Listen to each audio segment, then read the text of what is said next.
So if you are a fan of the HBO series Insecure, Issa Rae's Insecure, you have no doubt watched the Black and brown neighborhood of Inglewood, California, transition into I would because of gentrification. And just like in the show, in real life, the neighborhood of Inglewood that was once occupied by many Black owned businesses has become a community filled with shiny retail stores, expensive cafes, and luxury condos because of the tech boom and the Los Angeles Rams building a $1 billion stadium. Residents of Inglewood are seeing the closures of some of their favorite mom and pop businesses and a shift in resident demographics because Black and brown people are being priced out of the communities. This isn't new. No, no, no, no. This type of neighborhood change is happening in Black and brown communities across the country, people, which begs the question here, does gentrification help us or hurt us? Tonight, the business of being Black is being a bit evicted from our own hoods. Now, why should Black people care about gentrification? Let's kick this thing off, Damien. Going ahead of the professor. Okay. First off, I think in general, just the question is gentrification good for Black people has to do with the fact that we've got this big polysyllabic word that actually does have an academic meaning, but is often misconstrued. Would we say is cultural erasure good for Black people? Would we say is displacement good for Black people? Would we say cleansing the urban core of Black and brown and low-income people is good for Black people? The obvious response to that is no. And I think what many people have gotten confused with neighborhood improvement with the concept of gentrification. You can improve neighborhoods, though it's rarely done within America, and that's largely a product of a housing system and a real estate system that is hyper commodified and places housing as an instrument to be traded now, even more so today, than a human right. But you can have neighborhood improvement without having displacement. Tammi, you lifted up just the point of Inglewood. Inglewood, unfortunately, is become the hottest real estate market in what is the most unaffordable state in the country. The city of Los Angeles, the community that's adjacent to Inglewood, Crenshaw, and then West Adams, it forms this little crescent. Well, those communities in the city of Los Angeles, which are historically Black and brown, are the hottest real estate markets within the city of Los Angeles.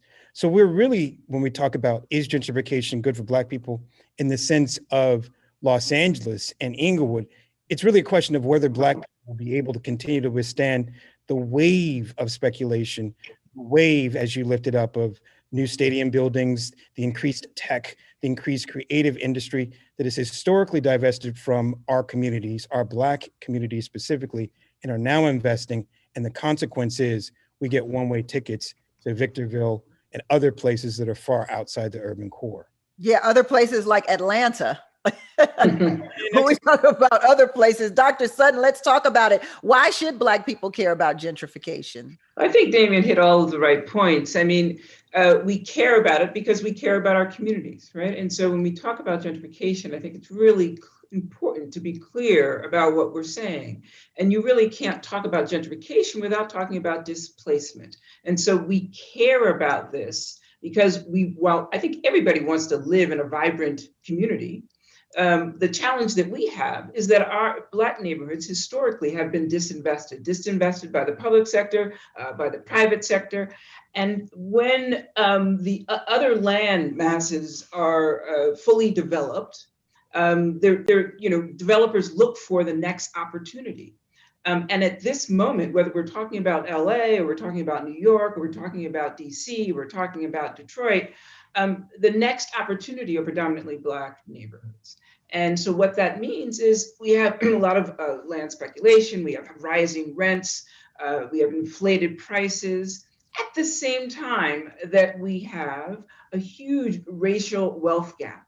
What that means is Black people can't afford to stay in these neighborhoods, right?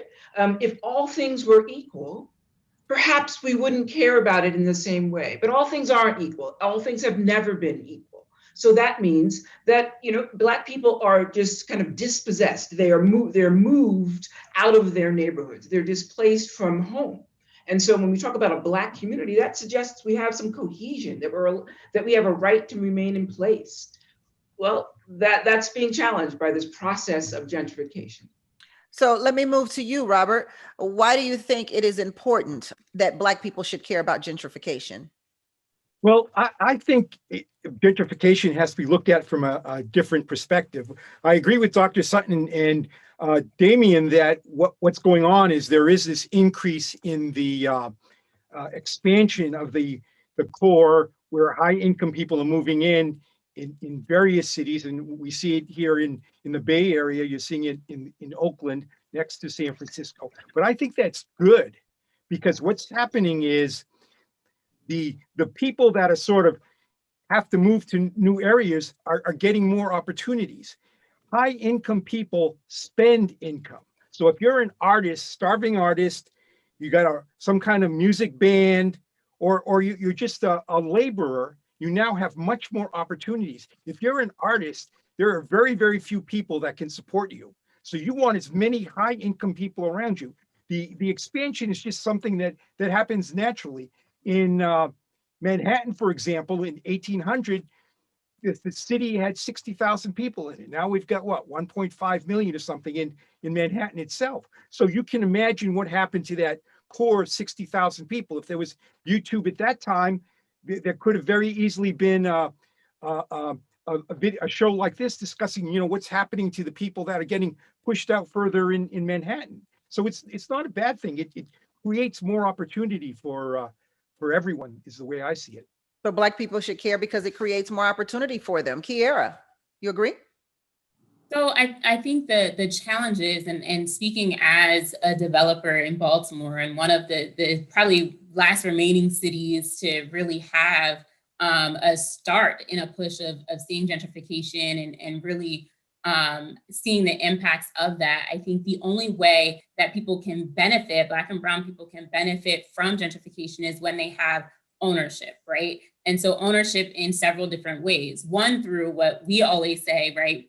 The best way to support the hood and really make sure that we're developing in a way that we'd like to see is to invest, is to buy, is to have physical ownership of property, either buying your own house or buying property to hold that space as the area continues to grow and develop, number one. But number two, folks to be able to participate and have part in that opportunity.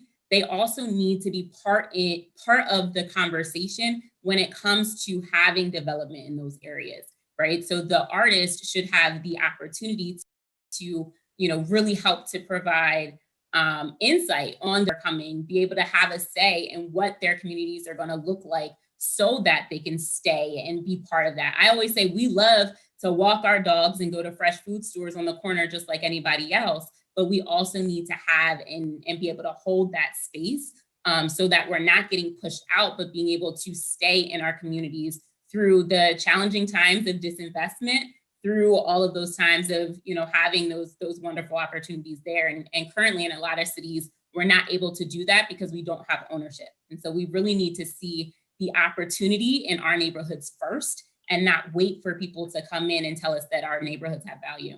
Ooh. Go ahead, Damien. I see you. I see you over there, like bubbling.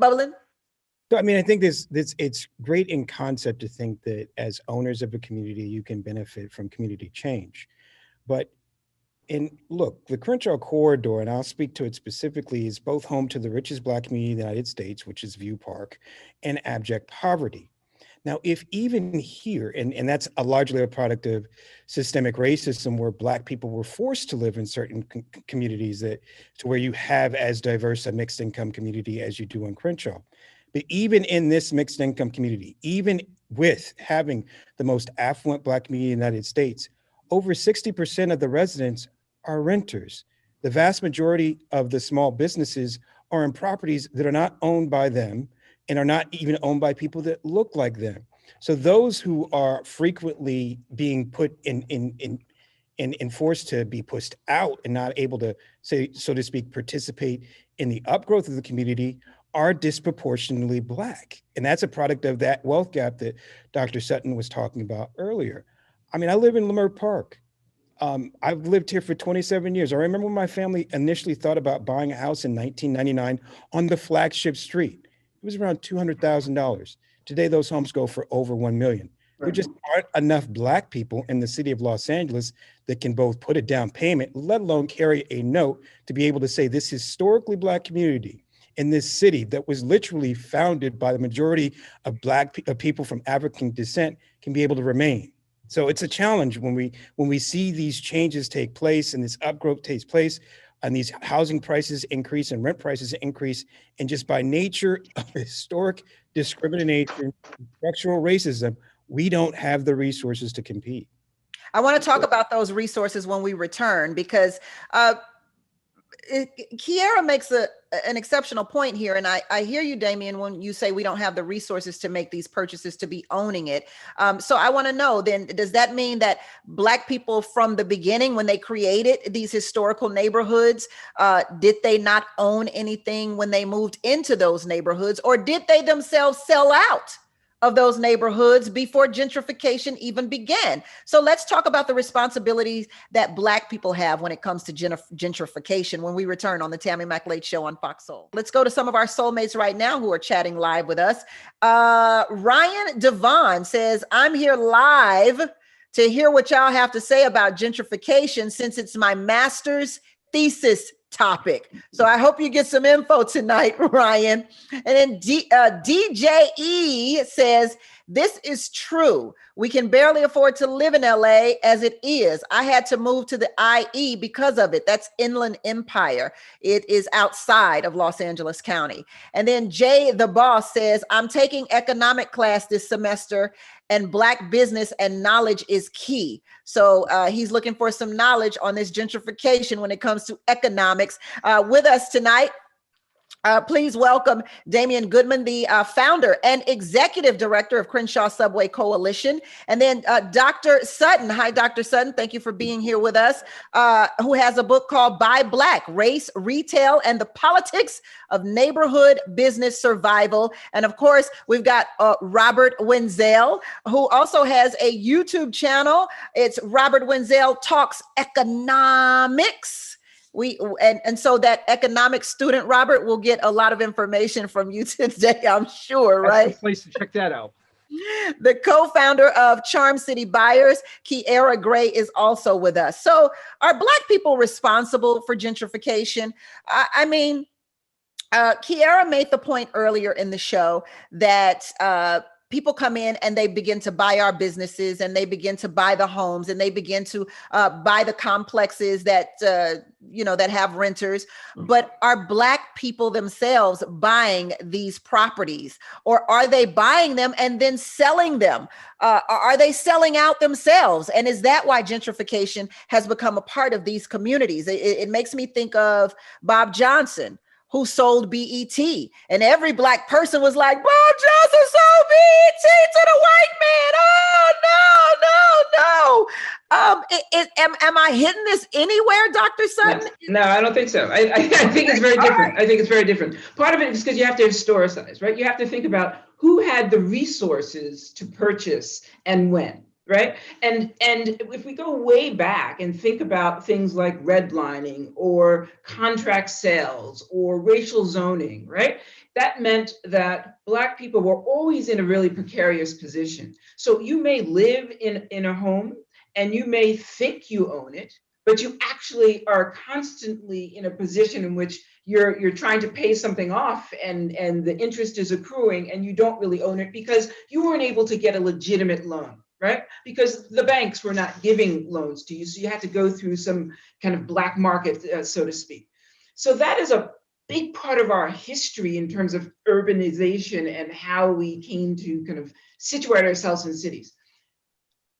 In addition to that, we're a big group of renters. And so there's a lot of vulnerability there. And so you may see a lot of Black-owned businesses, but it's very rare that they actually own the property. It's very rare that the residents actually own the housing. And so that means that, as soon as your lease is up, you can be displaced, right? So between the kind of they're both illegal and, duplicitous ways in which Black people were losing opportunities. I think Robert mentioned earlier that gentrification is good because of opportunities. I think you lose so many opportunities, especially Black people, because of the racial hierarchy, because we're often on the bottom. We have fewer resources, we have less power. And gentrification, if we really think about it, it is about power. Capital is power in this country. Capital is power within capitalism. And so if you have more capital, you have more power. Right. And so if you want a piece of property and you want to develop that property and you have the resources to do that, this society allows you to do that because you don't have a right to housing. Individuals do not have a right to housing. But capital has the right, unfettered markets are part of this society. So it's not as simple as a Black person selling their business to a white person. You're right, a historical Black person selling a business to a white person. It's far deeper, because what we lose is a sense of community. There was a piece in the New York Times in I think it was 2016 that said it was about the loss of Harlem, Black Harlem as we know it, right? And so the erosion of things like that, that's an institution. Harlem is not just a place; it's an institution within our culture. And so the fact that we're, at one point it was 98% Black, now it's just over 50, it depends what part of Harlem, but just over 50%. DC has no longer majority Black, right? These are huge changes in our community. So I don't think it's a question of like, who's benefiting from those changes, right? Who's advancing those changes and who's benefiting from those changes. So Robert, you say that it is beneficial because opportunities are presented. If you're a musician, you have people who have the income to support you. If you're an artist of some sort, but if people are moving in with higher incomes, are they really supporting rappers? No. Well, you basically, you have a situation where someone's supporting the rappers. Okay. So the more people you have around, the more you have to support the rappers. I unfortunately, I'm not that familiar with who's supporting the rappers, but I guess it would probably have to be like everybody else, there's big money behind very successful ones. But that brings up another point. Capital is important. You can do a lot of stuff. The more money you have, there's a lot of things you can do. But one thing I think the African-American community needs to understand is you don't have to start off with capital. There's a very important economist, I think he deserves the Nobel Prize, by the name of Professor Kerzner, who recently retired from New York University. And he said the key to entrepreneurship is observation and being able to act on top of what you observe. And that means also figuring out where to get capital. So that opens up something that I really think the African-American community can really jump on and grab on. If you understand what entrepreneurship is, you've got it made. I mean, I know guys from Wall Street, from all kinds of backgrounds. And the key to the guys that really make the big money are the ones that know how to just do things and put things together. And race doesn't have that much to do with it, other than the government is screwing the Black race this way, that way, everything else. The education in urban centers is terrible for African Americans and other low-income people.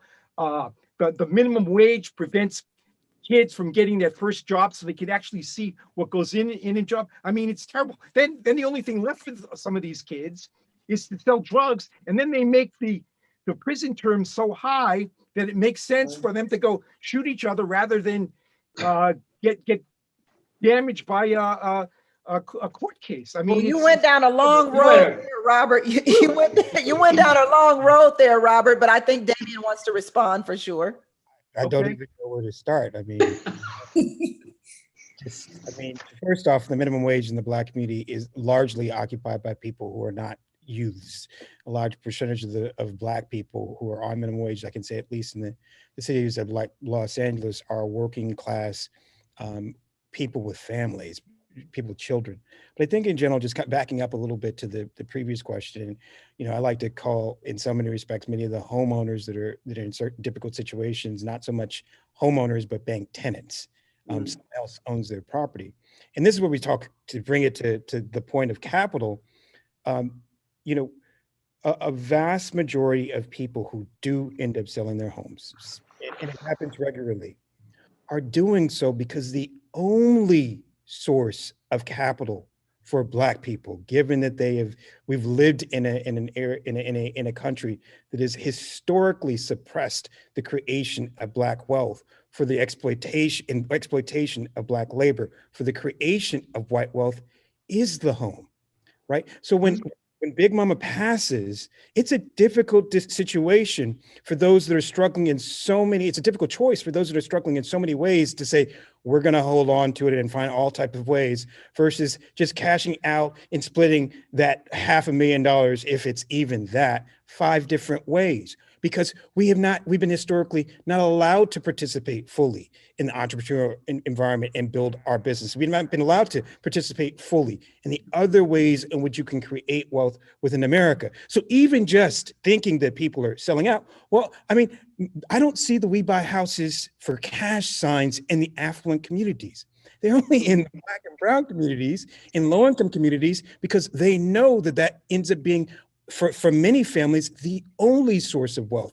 And the reason why that is because, again, there is a historic suppression of Black wealth creation in other means. And so just the fact that we have that dialogue, the fact that we have those challenges after someone in our family passes, or when we've got to move and others don't, those that don't look like us don't, is again a reflection of the challenge that having housing as a commodity, having this resource is not under our control, and add to the whims of others who have more money, be in a position where frequently Black communities are destabilized, or Black communities are lack stability, so that we can continue to thrive. Can I ask you a question? Do you think Black people are less capable of recognizing opportunities and acting on them?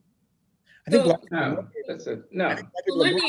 Let me jump in just as someone who has been investing in real estate themselves, very much Black, and been doing so since I was 22, right? So I can kind of speak to this on that level. Now, I think it's really important that we recognize history and we understand systemic issues. When we talk about things like redlining, we're in Baltimore, right? This is one of the birthplaces of redlining and of, segregation based on real estate and all of that kind of stuff. What's critically important, because to your point, Damien, absolutely, there's a lot of people who have no other choice. When they get that super low offer for all cash, sometimes that is the lifeline for your family. Now, for us, when we talk about Baltimore, why Baltimore is so critically important, there's a lot of different neighborhoods and cities we can talk about in California, we can talk about DC. Baltimore becomes the opportunity where we can make better proactive decisions to get better results. We know what this looks like everywhere else, right? And to Robert's point, which, there's a lot of things he said that I don't agree with, but what I do agree with is that we also understand the signs, right? We know what it looks like when gentrification is coming. And so something that's really important to us, particularly here in Baltimore, is a few things. One, equipping people with the education to make decisions that are backed, right? They understand what decisions they're making and how you can get involved, right? How we can have Black investors and developers who can think of the community first as they're developing. And so Baltimore becomes this great place where we can change the narrative on what it looks like for our cities to grow and develop. And so, yes, we can see the signs and make decisions if we have access to the right information to do that. And so that's something for us in Baltimore that we are extremely passionate on doing, and why, as investors and developers who clearly the dollars got to make sense, but we can make decisions in a way where we're adding value in the communities in which we're investing, and also allowing those communities to participate. So as a developer, partnering with a community land trust in the same neighborhood that I'm creating home ownership opportunities means that we're holding space for people who have been in these neighborhoods for generations, right? Being a landlord means that I can make better decisions or more intentional decisions, knowing that these communities are important to me. And so although I don't think that gentrification is our fault, right? And we think about history, that's not our fault. There's a lot of reasons why our neighborhoods are where they are because of disinvestment and all of those types of things. But I think going into this next phase and looking forward, it is our responsibility to make better decisions with the information we now have and be able to take those folks who couldn't participate in LA to look at cities like Baltimore to say, I can help make sure that as this city continues to change and develop, it doesn't look like what I went through, my auntie went through, my grandmother went through in some other city across the country. And so we got to take a quick break. We'll come right back. I'll jump on Robert's question. And Damien, I see you. I see you, Dr. Sutton. We're coming right back on the Tammi Mac Late Show. Soulmates, I see you too. Y'all are crushing. And yeah. I mean, you're writing paragraphs in the chat. I can't get to y'all because y'all writing paragraphs in the chat room here. So I'm coming to you when we come back, soulmates. I got you. We'll be right back. These folks are busy chatting it up, and I don't want to make it seem like we are not paying any attention to them. So let's go to soulmate number 1 here, who says, Black athletes, Black entertainers, and other wealthy Black folks must help us by creating Black banks of sort to give loans to Black entrepreneurs to start businesses. And then Lamar says, anytime a billionaire such as Jordan, I'm assuming you're referring to Michael Jordan, Lamar, investing more into Switzerland, San Fran tech companies, and NASCAR, damn, I just don't see the light of day, he says. And then I'm not sure if I'm allowed to even repeat this comment. I mean, they are really going in. They are really going in over here. Okay. As a Black man, I want to create more Black businesses and kick out all of the. I'm not sure if I can say that word or not. I'm not sure. That sounds a little okay. And kick off all the people who own the hair stores and beauty supply chains and make them Black owned hair stores. The money and weave business is crazy, and make other Black businesses as well. Okay, I got you. I fixed that. I fixed that right there. I try my best to anyway. I try my best. Well, the soulmates are really, they're weighing in a lot and saying a lot of stuff. All these high rises out of DC look modeled after some swanky little Japanese bungalow. $2K a month, my sister crazy, is better off buying a house. And then Raymond says, teach your children that land ownership is more valuable than sneakers and cars. Oh my goodness. Why are poor neighborhoods seen as good investments for property owners? I was sharing with you all off air that I myself own land in the neighborhood that I grew up in, and I get these letters and all the and phone calls. I'm like, how the hell these people get my phone number? Right. But I get these letters and phone calls all the time for people wanting to buy my land for cash. And I know where the land is. It's where I grew up. So I'm very, very familiar with the city and what it's all about and with the neighborhood in the area. So why is this such a good investment? Since you are the real estate guru here, Kiara, let me ask you. I think it's really about seeing opportunity, right? And so as an investor, they're saying, if in these areas, in these neighborhoods, these properties are undervalued, which we know that they are, there's plenty of studies and everything showing that the properties in Black and brown neighborhoods are undervalued. It's not that they're worth less, you know? And so they're looking to say that with the plans, probably looking at plans that the cities in different areas have, there's higher upside in these neighborhoods, right? So these investors are seeing opportunities in these neighborhoods. The important thing is for us to see the opportunity in our neighborhoods first, right? And but I want to talk about that. When we say to see opportunities in our own neighborhoods, we have to be honest about what it means to be Black, as Damien and Dr. Sutton put it. We really have to be honest about that. We're given higher interest rates, not because we have bad credit, not because we don't have collateral, but because we're Black. We're oftentimes also not privy to certain pieces of property that are for sale, because we're Black. And I don't expect you, Robert, to know that because you're not Black. So these things would never happen to you. You would never be. You know, actually, I have occasionally sort of traveled around with a Black girl here and there. And I'll tell you something. Okay. I spot more racism than the gals I'm traveling with. Okay, you're missing a lot of it. You're missing the stuff that I know goes on. When I see something, it's like, all right, I've never had to experience that before. So I don't doubt there's racism. That's not that's something I do not, how much of it there is, I don't know. There's a lot of money to be anti-racist, okay? There really is, to hire people at a low level. By the way, I want to say one thing about Damien and the minimum wage. He said the people that were working on minimum wage were older people, family people, and that's true. That's my point. The kids are the ones that aren't getting the jobs because they can't be, they're not worth $15 an hour or whatever the minimum wage happens to be. If they're unemployed, Black youth, Black teenagers especially, have the highest unemployment rate of any other group.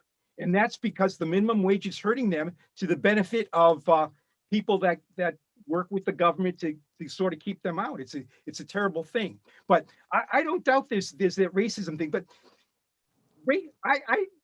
I don't think racism is the thing to focus on. The thing to focus on is how to get around it. The Chinese, when they came to the United States here, were you can't. I don't think you can't make those comparisons. I'm sorry. It's a really difficult comparison to make. Why can't you? Immigrations, right? We're talking about immigration and we're talking about slavery, right? There are people that came.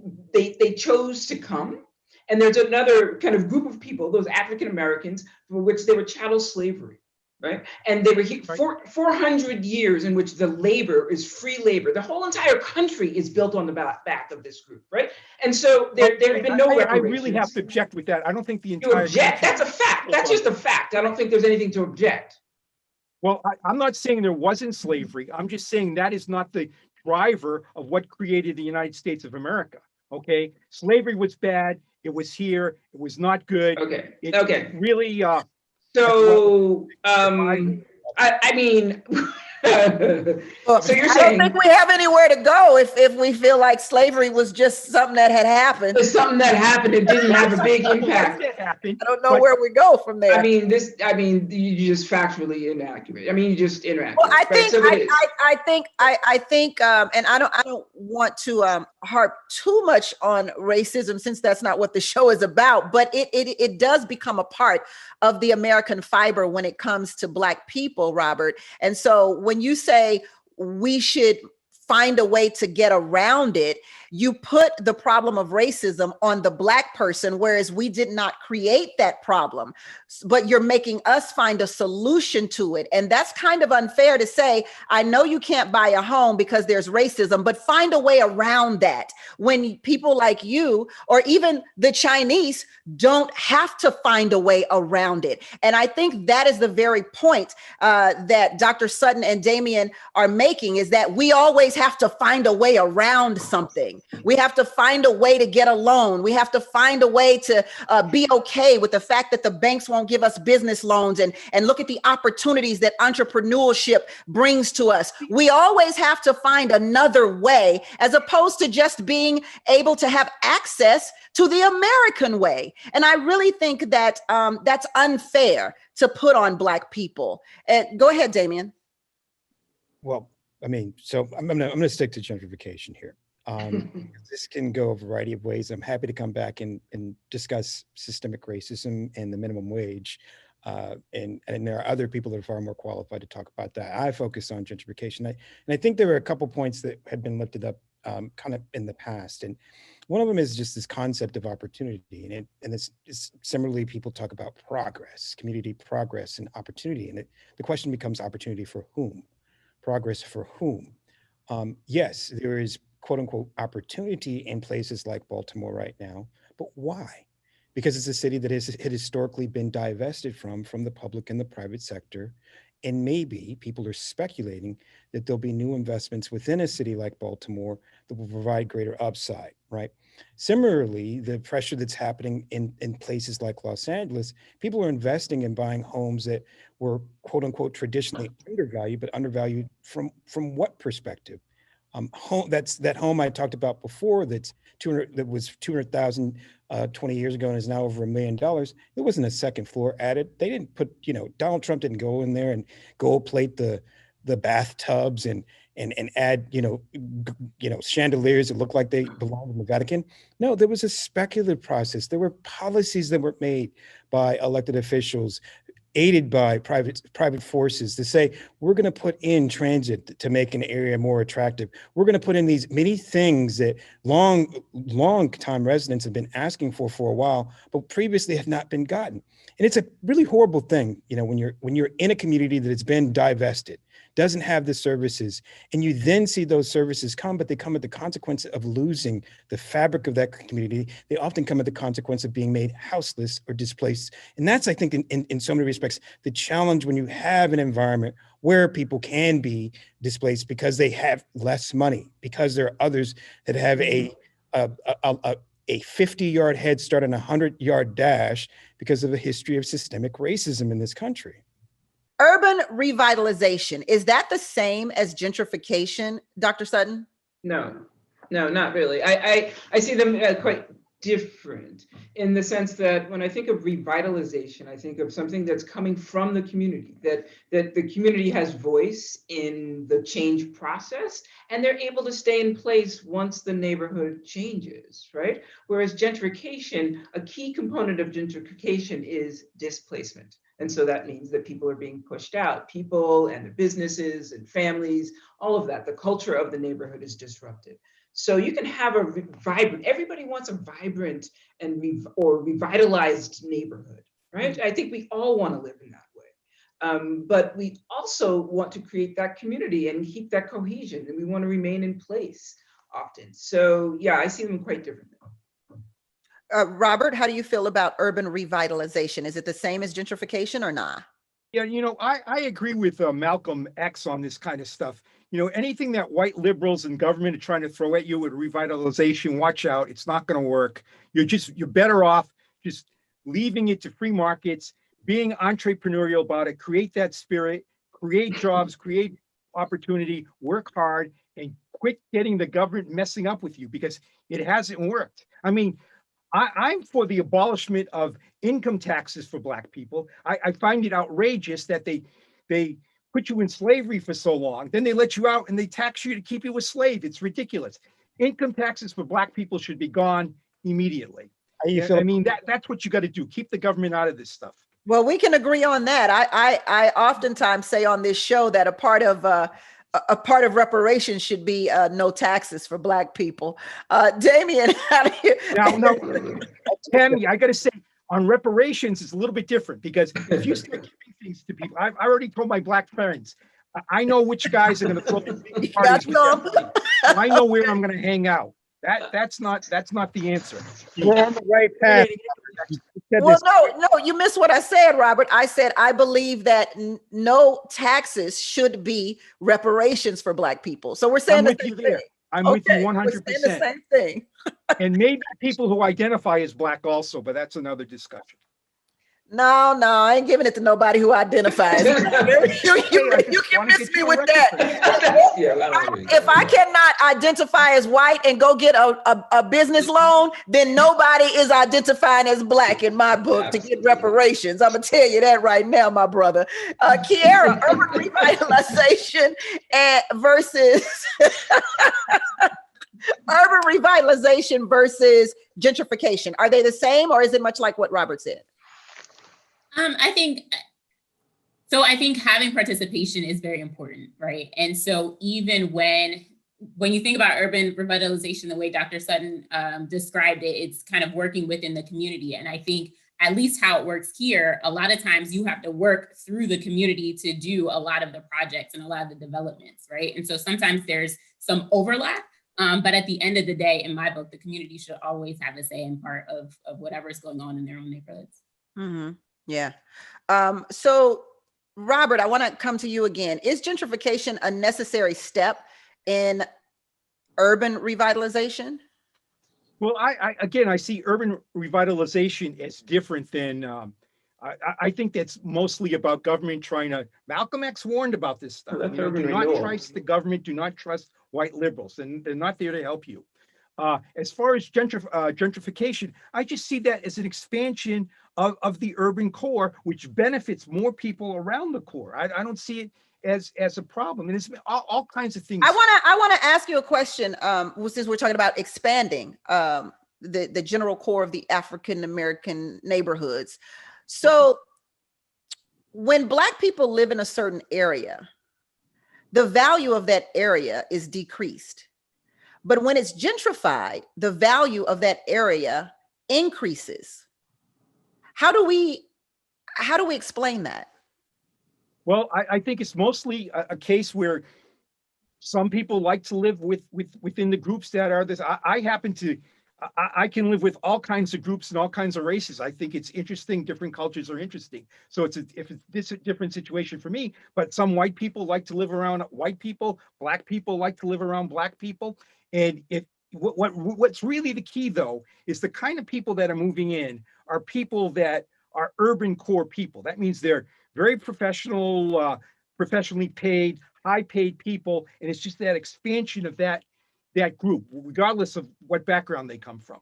And so that's why the prices are going to go up there. But it's really better to, if you can get the same kind of house or something and it's cheaper, I see that as an advantage. And that was what would happen in an outer borough around the horn of the expansion.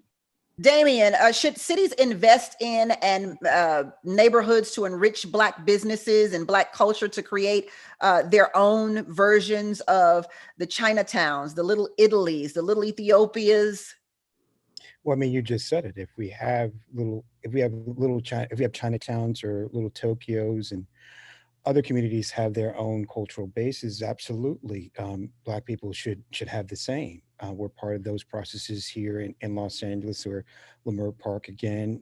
There are efforts to rename it Africatown and see specific dedication of resources from the public sector to strengthen this. And I think in so many respects, the ability to withhold it, because frankly, we're seeing with gentrification that the uniqueness in the culture is what attracts speculative investment in the urban core, into those areas. So speculative urban investment into cultural communities, unfortunately, that ultimately— Explain what that is so people can understand what you're saying. Speculative. So the decisions by those who have capital, and I got to make the point, all the Jay-Z's, you could quadruple, well, you could multiply Jay-Z by 100 and he still wouldn't have the power of some of the private equity firms that are making investments into communities like Baltimore, like Los Angeles, like San Francisco. These are in the case of the biggest one, multi-trillion-dollar global corporations who are backed by politicians on both sides of the aisle who are pushing public policy. So I want to get us past this idea. And yes, there are individual things we can do, but we're combating a huge force that is a $250 billion real estate sector, right? That is $250 trillion real estate sector. Right. So those are the dollars that we're talking about. And it's massive and it's huge. And the ability for us as Black people to be historically put in positions of disadvantage to be able to combat that requires government intervention. Right. So when we talk about that intervention into places where others have looked at and say, it's nice to have unique cultural spaces because the yuppies or those that are new coming in want to be around them. Well, then they end up coming in and making and being able to pay more for a house than those that have historically made it. So at the crux of it is, yes, the government resources should come, but so should this concept of community control. This is where this concept of community land trust and right of refusal when buildings are being sold come into play as intentional government actions or government supported actions that allow us to withstand those forces and those changes that say, oh, that's a hot environment because Issa Rae Insecure show highlighted Inglewood, and we want to be able to allow that to grow, that community to sustain itself while this additional attention comes toward it.